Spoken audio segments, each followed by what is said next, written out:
اعوذ باللہ من الشیطان الرجیم، بسم اللہ الرحمن الرحیم۔ السلام علیکم۔ اللہ تعالیٰ ہی انسان کی ساری مرادیں اور ساری حاجتیں پوری کرتا ہے۔ یہ توحید ہے، اور شرک یہ ہے کہ اللہ تعالیٰ کے سوا کچھ اور ہستیاں بھی ہیں جو مرادیں پوری کر سکتی ہیں، جو حاجتیں پوری کر سکتی ہیں۔ ایک بچہ جس کو اس کی ماں نے، اس کے گھر والوں نے توحید نہیں سکھائی اور وہ مسلمان کے گھر میں پیدا ہوا ہے، یعنی نام نہاد مسلمان ہے، اس کی ساری ضروریات کی کفالت باپ کرتا ہے، تو بچے کو کیا بتایا جاتا ہے؟ اس کے ذہن میں کیا خیال ڈالا جاتا ہے کہ میری ضروریات پوری کرنے والا کون ہے، میری مرادیں پوری کرنے والا کون ہے؟ تو جواب کیا آتا ہے؟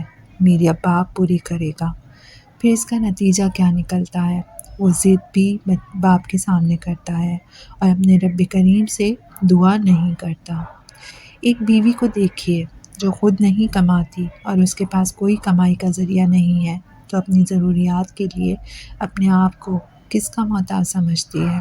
شوہر کا محتاج سمجھتی ہے، اور شوہر ضروریات پوری نہیں کرتا تو شکوہ بھی ہوتا ہے کہ وہ میری ضروریات پوری نہیں کرتا۔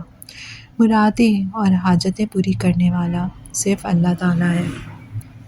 اگر اس کے سوا کسی اور کو با اختیار سمجھا تو یہ شرک ہے۔ ماں باپ کیا سمجھتے ہیں کہ اپنے بچوں کی ضروریات اور ان کے مطالبات پوری کرنے والے تو ہم ہی ہیں، اور کون پورا کرتا ہے؟ ماں باپ یہی کہتے ہیں، ان کی سوچ یہی ہے کہ بچوں کی مانگیں ہم نے ہی پوری کرنی ہے۔ تو یہ توحید نہیں ہے بلکہ یہ شرک ہے۔ توحید یہ ہے کہ اللہ تعالیٰ کے سوا کوئی مرادیں پوری نہیں کر سکتا، کوئی ضروریات پوری نہیں کرتا۔ مثلاً آپ یہ الفاظ تو سنتے ہیں کہ وہ نبیوں میں رحمت لقب پانے والا، مرادیں غریبوں کی بر لانے والا۔ کیا یہ شرک نہیں ہے؟ کون ہے جو مرادیں پوری کر سکتا ہے؟ اللہ تعالیٰ ہی ہے جو مرادیں پوری کر سکتا ہے۔ اگر غور کریں تو نعتوں میں سب سے زیادہ شرک ہے۔ ان نعتوں سے آپ شرک کو بہت اچھے انداز میں سمجھ سکتے ہیں۔ ساری کائنات کا نظام چلانے والا صرف اللہ تعالیٰ کو سمجھا جائے۔ اللہ تعالیٰ ہی ساری کائنات کا نظام چلاتا ہے، اور اگر انسان یہ سمجھے کہ اس کائنات کا نظام چلانے میں اللہ تعالیٰ کے ساتھ کوئی اور شریک ہے، کوئی اور بھی ہے جو یہ نظام چلا رہا ہے، تو یہ شرک ہے۔ سائنسی ایجادات کے بعد لوگوں کا نقطہ نظر بھی سائنسی ہو گیا ہے، یعنی سائنس پر عقیدہ ہو گیا ہے۔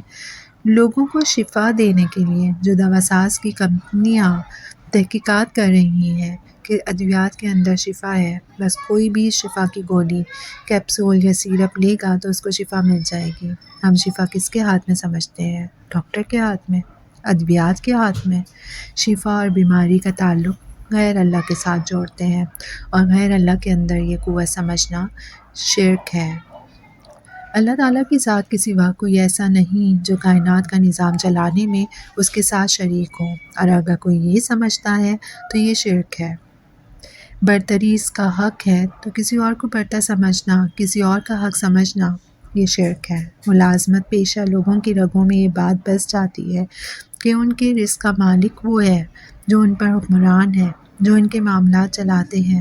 کبھی ان کی نظر کسی دستخط پر ہوتی ہے، کبھی ان کی نظر تنخواہ پر ہوتی ہے، اور ان کا عقیدہ ہر وقت خراب ہوتا رہتا ہے۔ وہ بظاہر طاقتور کے سامنے اپنے آپ کو بے بس سمجھتے ہیں۔ اس طرح سے انسان کی سوچ کتنی خراب ہو جاتی ہے۔ ایک صاحب کے باس ان کے گھر کھانے پر مدعو تھے۔ شوہر نے اپنی بیوی اور گھر والوں کو سمجھایا تھا کہ آپ نے میرے باس کے بارے میں کوئی بات نہیں کرنی، کیونکہ ان کی ناک ذرا بڑی ہے۔ اب وہ بات اتنی حاوی ہو گئی کہ کھانے کے بعد جب چائے کا وقت آیا اور اس میں چینی ڈالنے لگیں تو کہا کہ آپ کی ناک میں کتنی چینی ڈالوں؟ یہاں صرف یہ واضح کرنا مطلوب ہے کہ کسی کی ذات کا خوف اتنا حاوی ہو سکتا ہے کہ وہ بات ذہن سے نکلتی نہیں ہے بلکہ منہ سے بھی وہی بات نکلتی ہے۔ برتری صرف اللہ تعالیٰ کا حق ہے۔ اللہ تعالیٰ کی ذات کے سوا نہ کوئی وزیر اعظم برتر ہے، اور نہ کوئی صدر برتر ہے، اور نہ کسی ادارے کا سربراہ برتر ہے۔ لوگ سمجھتے ہیں کہ ہماری ترقی کا تعلق ہمارے ادارے کے سربراہ سے یا ہمارے ڈائریکٹر سے ہے، اور معاشرے میں اس تصور کی وجہ سے کتنے لوگوں کا تعلق اپنے رب کریم سے ٹوٹا ہے۔ وہ کتنی قابل رحم زندگی گزار رہے ہیں کیونکہ انہیں سمجھ نہیں ہے کہ برتری اللہ تعالیٰ کا حق ہے۔ اگر کوئی یہ سمجھے کہ کوئی اور بھی حقیقی برتری رکھتا ہے تو یہ شرک ہے، کیونکہ اس دنیا میں حقیقی برتری کسی اور کو حاصل نہیں ہے۔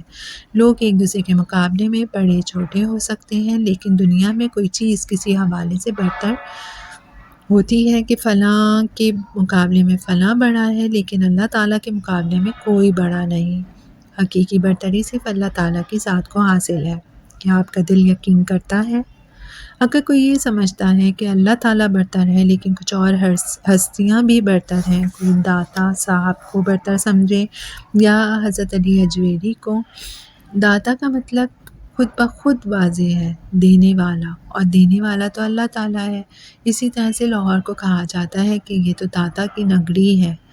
اگر کوئی کسی کو بھی سمجھتا ہے کہ یہ برتر ہے تو اس کا مطلب ہے کہ اس کے پاس قوتیں ہیں اور وہ اختیارات کا مالک ہے۔ وہ ہمارے بارے میں کوئی اختیار استعمال کر لے تو ہم نقصان میں رہ جائیں گے، اور اس نقصان سے بچنے کے لیے اس کی پرستش کرتے ہیں، اس کے آگے جھک جاتے ہیں، اسی کے آگے سجدے کرتے ہیں، اسی کے لیے قربانیاں کرتے ہیں، اور اس طرح شرک زندگی میں در آتا ہے۔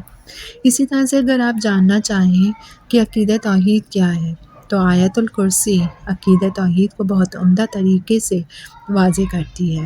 یوں ہی تو اسے قرآن کریم کی سب سے بڑی آیت نہیں کہا گیا۔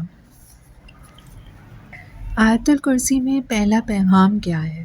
اللہ لا الہ الا ہو، یعنی اللہ تعالیٰ وہ ہے جس کے سوا کوئی معبود نہیں۔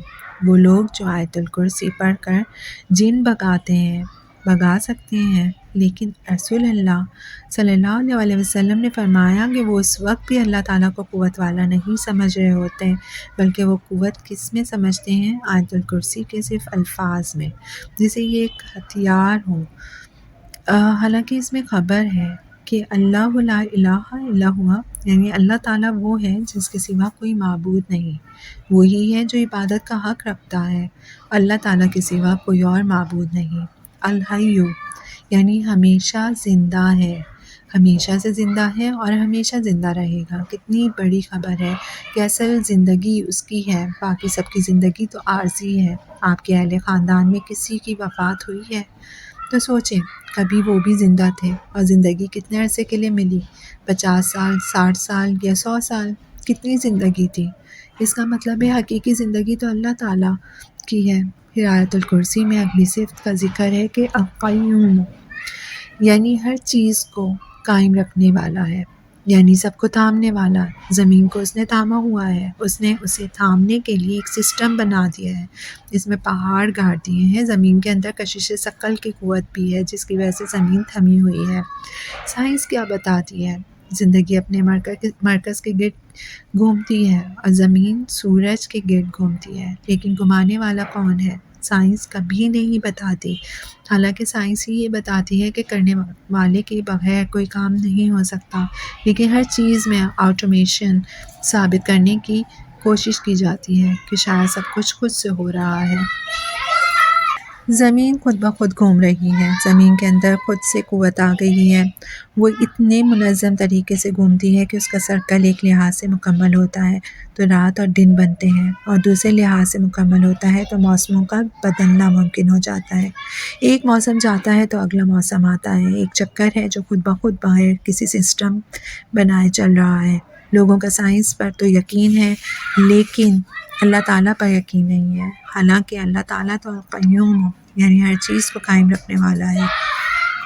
وہ قوتیں بھی دیتا ہے اور قوتوں کو تھام کر بھی رکھتا ہے۔ پھر اللہ تعالیٰ کی اگلی صفت کا ذکر ہے، لا تأخذہ سنۃ ولا نوم، یعنی اس کو نہ اونگ آتی ہے اور نہ نیند۔ نیند آئے تو یہ کمزوری ہے، اونگ آئے تو وہ بھی کمزوری ہے۔ انسان جب کمزور ہو جاتا ہے تو اس کو اونگ آتی ہے۔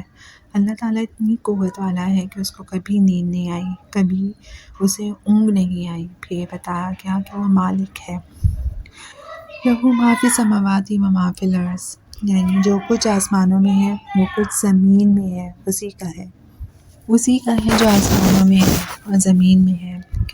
کتنا بڑا عقیدہ ہے کہ اللہ تعالیٰ سب چیزوں کا مالک ہے۔ من ذا الذی یشفع عنده الا باذنہ، یعنی کون ہے جو اس کی اجازت کے بغیر اس کی جناب میں سفارش کرے؟ کسی کی مجال نہیں کہ سفارش کرے، کیونکہ سارے اختیارات اللہ رب العزت کے پاس ہیں۔ وہ کہے گا تو کوئی سفارش کر سکے گا۔ پھر آپ دیکھیے کہ اس کا علم کیسا ہے۔ یعلم ما بین ایدیہم وما خلفہم، یعنی وہ جانتا ہے جو ان کے آگے ہے، جو ان کے پیچھے ہے، یعنی انسانوں کے، زمین کے، کائنات کے ماضی، حال اور مستقبل سب کو جانتا ہے۔ حال تو وہ ہے جسے گزر رہے ہیں، ماضی پیچھے رہ گیا، مستقبل جو آگے آئے گا، اس کا علم کلی ہے۔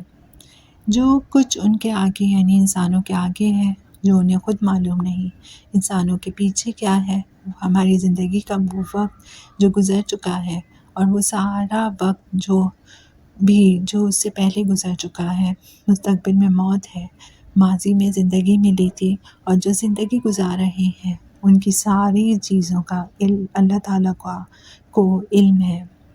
وَلَا يُحِيطُونَ بِشَيْءٍ مِّنْ عِلْمِهِ، یعنی وہ اس کے علم میں سے کسی چیز کا بھی احاطہ نہیں کر سکتے، یعنی اللہ تعالیٰ کا علم کلی ہے، کوئی اس کے علم کا احاطہ نہیں کر سکتا، کوئی اس جیسا علم حاصل نہیں کر سکتا۔ اس کی حکومت آسمانوں پر چھائی ہوئی ہے۔ اس کی حکومت کیسی ہے؟ ہر طرف اس کی بادشاہت ہے۔ تبارک الذی بیدہ الملک وہو علی کل شیء قدیر، یعنی بہت بڑا بابرکت ہے وہ، اور جس کے ہاتھ میں تمام بادشاہت ہے، اور وہ ہر چیز پر پوری طرح قدرت رکھنے والا ہے۔ وہ کیسا ہے؟ وہ کسی چیز کی حفاظت کرنے سے تھکتا نہیں ہے، چاہے وہ کچھ بھی ہو، وہ ہر چیز کی حفاظت کرتا ہے۔ آپ کی آنکھ کی حفاظت ہوتی ہے تو کون اس کی حفاظت کرتا ہے؟ اللہ تعالیٰ کے فرشتے اللہ تعالیٰ کے حکم سے حفاظت کرتے ہیں، اور جس کی آنکھوں نے جانا ہوتا ہے تو اللہ تعالیٰ اپنے فیصلے کے وقت اپنا نگہبان ہٹا دیتا ہے۔ اس کائنات میں ہر جگہ پر اللہ تعالیٰ کے نگران موجود ہیں۔ اللہ تعالیٰ ہر چیز کی حفاظت کرتا ہے، اور یہ حفاظت کرنا اسے تھکاتا نہیں ہے۔ محافظ تو تھک جاتے ہیں، لیکن اللہ تعالیٰ ایسا محافظ ہے جو کبھی نہیں تھکتا۔ وہی بلند ہے، علی یعنی وہی سب سے بلند، وہی بلند مرتبہ ہے، اس کے سوا کوئی اعلیٰ مرتبت نہیں ہو سکتا، اور وہ بہت بڑا ہے۔ عظیم یعنی سب سے بڑا ہے، وہی عظمت والا ہے، عظمت اس کی شان ہے، اسی کے لائق ہے۔ زندگی میں کتنے لوگوں کی عظمت کے ترانے گائے جاتے ہیں، کبھی زمین کے ترانے، کبھی کسی وطن کے ترانے، کبھی کسی انسان کے ترانے جو وطن کے خاطر قربانی دے دیتا ہے، مٹی کی خاطر جان دے دیتا ہے۔ لیکن عظیم وہ ذات ہے، عظمت اسی کی ہے۔ پھر جیسے ہم نے آیت الکرسی کو دیکھا کہ جو اتنا عظیم ہے وہ عبادت کا حق رکھتا ہے، اور اسی نے حکم دیا ہے کہ ایک اللہ تعالیٰ کی عبادت کی جائے۔ تو خالق اور مالک کی عبادت کیا ہے؟ اس کے آگے جھکنا، اس کے حکم کو ماننا، جو کہے وہ کہہ دینا، کر لینا، اس کی سننا اور اس کی ماننا، سب کچھ ہی عبادت میں آتا ہے، اور وہ عبادت کا حقدار ہے۔ عبادت کے حوالے سے دو ہی باتیں ہیں، ایک تو یہ کہ عبادت دراصل خالق اور اللہ کی ہے، اور عبادت کیوں کریں؟ کیونکہ وہی خالق اور وہی مالک ہے۔ دوسرا یہ کہ وہ حق رکھتا ہے اس کی عبادت کی جائے۔ جب کوئی غیر اللہ کی عبادت کرتا ہے یا اپنے جیسی مخلوق کی عبادت کرتا ہے جو حق نہیں رکھتا کہ اس کے آگے جھکا جائے، تو یہ رب العزت کی حق تلفی ہے۔ اگر ہم نتیجے کے اعتبار سے دیکھیں کہ اللہ تعالیٰ کی عبادت اور غیر اللہ کی عبادت میں کیا فرق ہے، تو ہمارے سامنے یہ حقیقت واضح ہوتی ہے کہ اللہ تعالیٰ کی عبادت انسان کو عظمت عطا کرتی ہے، اور وہ سب سے بڑی ہستی کے ساتھ جڑا ہے، اور غیر اللہ کی عبادت انسان کو توہمات میں مبتلا کرتی ہے، توہم پسند بناتی ہے، اور انسان حقائق پر یقین نہیں رکھتا، بلکہ ایک ہیولا سا جو اس کے ذہن میں آتا ہے اسی کو حق سمجھ لیتا ہے۔ جو ایک اللہ تعالیٰ کی عبادت کرتا ہے اس کے سامنے اللہ تعالیٰ کی معرفت اور اس کی پہچان کے دروازے کھل جاتے ہیں۔ جو غیر اللہ کی عبادت کرتا ہے تو اس کے لیے سچائی کو پہچاننے کے اور حق کی معرفت کے سارے دروازے بند ہو جاتے ہیں، اور جو ایک اللہ کی عبادت کرتا ہے وہ توحید کا قائل ہوتا ہے، اور توحید ایک اللہ کو مانتا ہے۔ غیر اللہ کی عبادت کو دیکھیں تو توحید کے مقابلے میں شرک کی 1000 قسمیں ہیں، یعنی کسی ایک جگہ پر کسی کا اتفاق ہی نہیں ہے۔ توحید پرست انسان کی توجہ کا مرکز صرف ایک اللہ تعالیٰ کی ذات ہے۔ انسان صرف ایک اللہ تعالیٰ کا غلام ہے، وہ اپنی ہر چیز کو اس کے گرد گھماتا ہے، یعنی اپنی سوچ کو، اپنی نظر کو، اپنی سماعت کو اور اپنے تمام افعال کو وہ اللہ تعالیٰ کے گرد گھماتا ہے۔ مشرک انسان کا کوئی ایک مرکز سے توجہ نہیں ہوتا، بلکہ مشرک انسان کے مرکز توجہ بدلتے رہتے ہیں۔ وہ کبھی ایک در پہ جاتا ہے، کبھی دوسرے در پہ جاتا ہے اور بے قرار ہی رہتا ہے، کیونکہ سچائی کو نہیں پا سکتا۔ اللہ تعالیٰ وہ چاہتا ہے جو وہ کرتا ہے، جو چاہتا ہے وہ کرتا ہے۔ وہ غیب کا علم کسی کو نہیں دیتا، اور جتنا وہ کسی کو دینا چاہتا ہے اس کے لیے خود فیصلہ کرتا ہے۔ اس جہان سے جانے کے بعد یہ پردہ خود سے ہی کھلنے والا نہیں ہے، کیونکہ اس نے خود خبر دی ہے۔ سورہ زمر کی آیت نمبر 30 کا ترجمہ ہے کہ یقیناً آپ بھی مرنے والے ہیں، اور یقیناً یہ لوگ بھی مرنے والے ہیں، اور ہم جانتے ہیں کہ مرنے کے بعد سارے لوگوں کا ساتھ ایک جیسا معاملہ ہوتا ہے، سوائے شہید کے، کیونکہ شہید کی زندگی کو ہم نہیں سمجھتے، لیکن شہید کو ہماری باتیں نہیں پہنچتی۔